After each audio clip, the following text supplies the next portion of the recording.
आता आपण जात होतो शेतकरी तिथं गाय चांगल्या बघत होतो, चांगली मोठी गाय बघायचो, निवडायचो, गाभण आहे का ती तपासायचो, गाभण गाय आपण घेऊन यायचो जनायला. जसं आपण आपल्या बाजारात जाऊन घेऊन येतो जन्नारी गाय, शेवटचे 8-15 दिवस महिनाभर राहिलेली असलेली गाय घेऊन येतो, तसे आपले शेतकरी तिथं जाऊन पंजाबवरून त्या गायी घेऊन आले.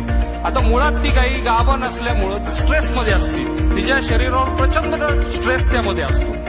त्यानंतर ती गायी तिकडून आणायची, तिचा प्रवास तो 4-5-6 दिवसाचा पंजाबचा लांबचा प्रवास आहे, जवळचा नाही.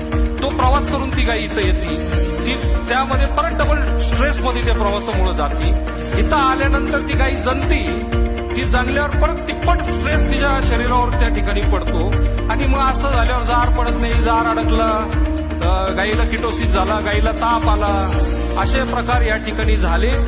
ज्या 40-40 लिटर दूध देणारे गायी होत्या, इथं आल्यानंतर 10 गाया एखाद्या शेतकऱ्याने आमच्या आणल्या असतील, त्यातल्या 5-6 तर आजारीच पडल्या, 2-3 त्यामध्ये दगावल्या, खाली शिल्लक 2-3 गाया राहिल्या, त्या देखील तिथं 40 लिटर दूध देत होत्या, इथं 15 लिटर दूध द्यायला लागले.